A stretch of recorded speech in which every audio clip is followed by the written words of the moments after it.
الحمد لله رب العالمين والصلاة والسلام على ختم النبيين محمد وعلى آله وأصحابه أجمعين وبعد. سامعین مشاہدین، آج درس کا موضوع ہے اللہ جل وعلا کی صفات علیٰ میں سے صفت عزت کا اثبات. صفت عزت کے اثبات کے لیے بطور دلیل شیخ الاسلام ابن تیمیہ رحمہ اللہ نے دو آیتیں ذکر کی ہیں.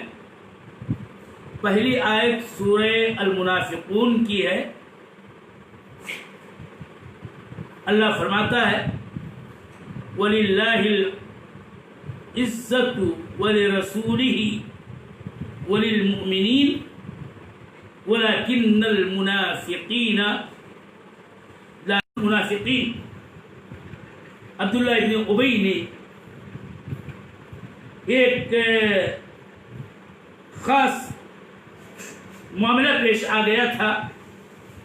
ایک انصاری اور ایک مہاجر کے درمیان، اور اسی موقع کا استغلال کرتے ہوئے اس نے کچھ باتیں کہیں نبی صلی اللہ علیہ وسلم کی شان میں گستاخی کرتے ہوئے کہا. جو کچھ کہا اسی میں سے ایک بات وہ بھی کہی تھی جس کو اللہ جل وعلا نے قرآن پاک کے اندر بیان کیا ہے کہ اس نے یوں کہا تھا کہ مدینہ پہنچنے کے بعد جو صاحب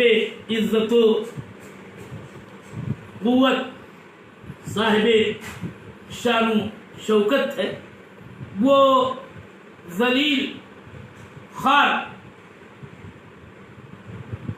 شخصیت کو مدینہ سے باہر نکال دے گا. در حقیقت اس منافق نے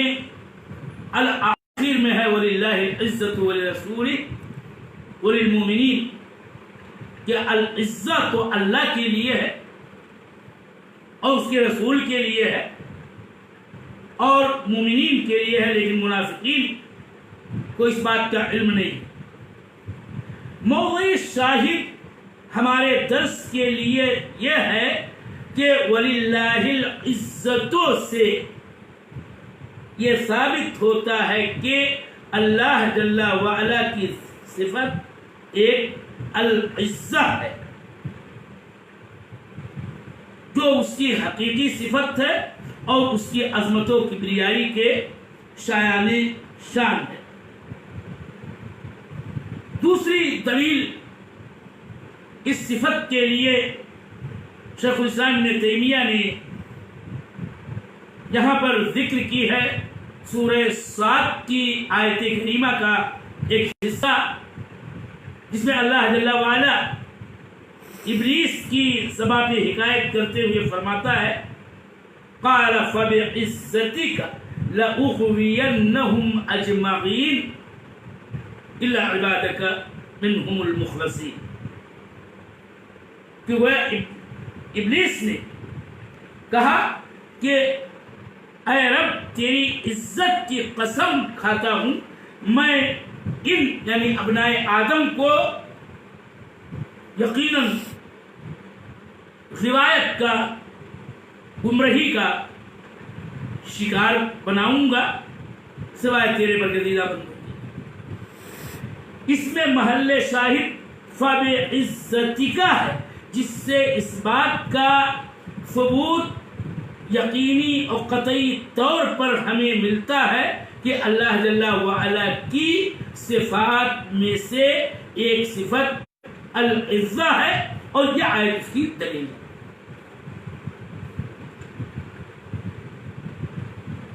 میں یہاں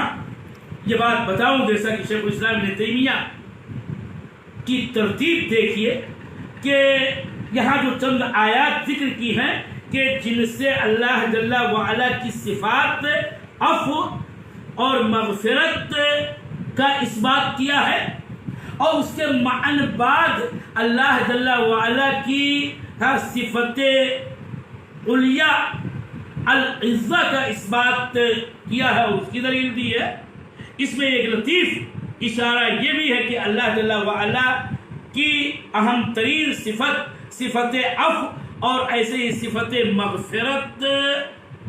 الحمدللہ ثم الحمدللہ یہ اللہ جل وعلا کی عزت اور قوت کے ساتھ ہے، یعنی اس کا معاف کرنا اور اس کا گناہوں پہ پردہ ڈالنا یہ کسی معاذ اللہ ضعف اور عجز کی بنا پر نہیں ہے، بلکہ اللہ جل وعلا کی قدرت اور اس کی عزت کے طور پر اس کی یہ صفت ہے۔ فَلِلَّهِ كَمَالٌ بَعْدَ كَمَالٍ وَلِلَّهِ جل وعلا جمیع الکمال، کہ کمال کے بعد کمال ہے اور اللہ تعالیٰ ہی کے لیے تمام کمالات بلکہ منتہائی کمال ثابت ہے۔ ھذا هو معتقدنا، یہی ہمارا اعتقاد ہے۔ سامعین، میں آج کے درس میں العزہ جو اللہ تعالیٰ کی صفت ہے اس کے معانی و مفاہیم پر روشنی ڈالنا چاہتا ہوں۔ علماء نے ان کے معانی کو بیان کیا ہے، اور یاد رہے کہ العزہ کے 3 معانی ہیں اور تینوں ہی اللہ جل وعلا کے لیے لائق و زیبا اور درست ہیں، تینوں اعتبار سے اللہ تعالیٰ کی صفت العزہ ہے۔ اور وہ تینوں معانی یہ ہے کہ عزت کا ایک معنی یہ ہے کہ، اور یہ بات یہ بھی یاد رہے کہ اللہ جل وعلا کے اسماء الحسنی میں سے ایک اسم العزیز ہے، جیسا کہ بہت ساری آیتوں میں یہ اسم احسن اللہ جل وعلا کا مذکور ہے، اور العزیز کی دلالت اس امر پر ہوتی ہے کہ اللہ تعالیٰ وہ ہستی ہے جو صفت عزت سے موصوف ہے، کما تلیق بعظمتہ و جلالہ و کبریائہ۔ عزیز کا معنی اور اس سے العزہ کا معنی یہ ہے کہ اللہ جل وعلا عزیز ہے اور صفت عزت سے موصوف ہے، یعنی الذی لا یرام جنابہ، کہ جس کو معاذ اللہ ثم معاذ اللہ کسی بھی طور پر زخم نہیں پہنچایا جا سکتا، کوئی ضرر نہیں پہنچائی جا سکتی، کوئی تکلیف اس کو نہیں دی جا سکتی، ایک معنی یہ ہے۔ اور دوسرا معنی اور دوسرا مفہوم عزیز کا اور اللہ تعالیٰ کی صفت عزت کا یہ ہے کہ اللہ جل وعلا کے لیے رعب، دبدبہ، شان و شوکت، قہر و غلبہ، اور اس طرح سے العزیز کا معنی الغالب، القہار بھی معنی ہے کہ اس کی ذات وہ ہے کہ جو سب پہ غالب ہے اور کوئی معاذ اللہ اس کو مغلوب نہیں کر سکتا۔ اور تیسرا معنی العزہ کا القوہ، اور القوہ اور القوی اس کے اسماء الحسنی میں سے ایک ہے، اور اس طرح سے العزہ القوہ یا العزیز اور القوی کے معنی میں تقارب ہے۔ تو وہی ہے کہ جو القوی العزیز ہے جیسا کہ آیات میں وارد ہے۔ یاد رہے کہ ان تمام صفات کے سلسلے جس کا ذکر پچھلے درس میں اور آج کے درس میں ہو رہا ہے، یعنی عفو، مغفرت، عزت، یہ اللہ جل وعلا کی صفات ہیں جو اس کی عظمت و کبریائی کے شایع نشان ہیں، اور ہم اپنے منہج کے مطابق ان صفات پر اللہ جل وعلا کی ایمان رکھتے ہیں۔ اور یہ بات بھی یاد رہے کہ العزہ یہ اللہ تعالیٰ کی صفت ذاتی ہے، اور بار بار میں بتا چکا ہوں کہ صفت ذاتی کا مانو مطلب یہ ہے کہ وہ صفت اللہ جل وعلا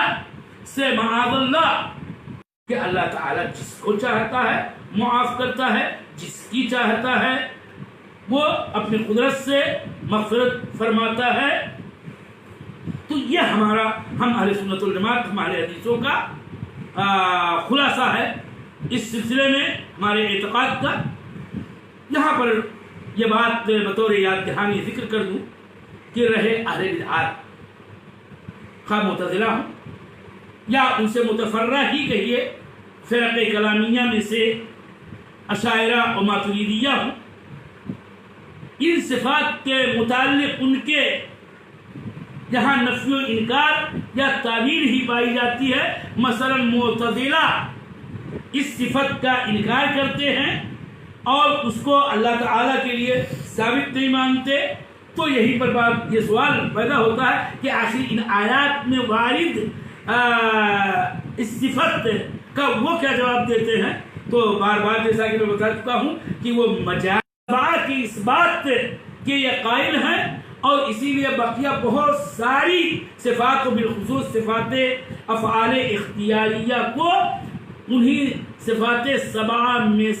کی نصوص کتاب اللہ کی معنوی تحریف ہے، بدترین تحریف ہے۔ وصلی اللہ علیہ وسلم۔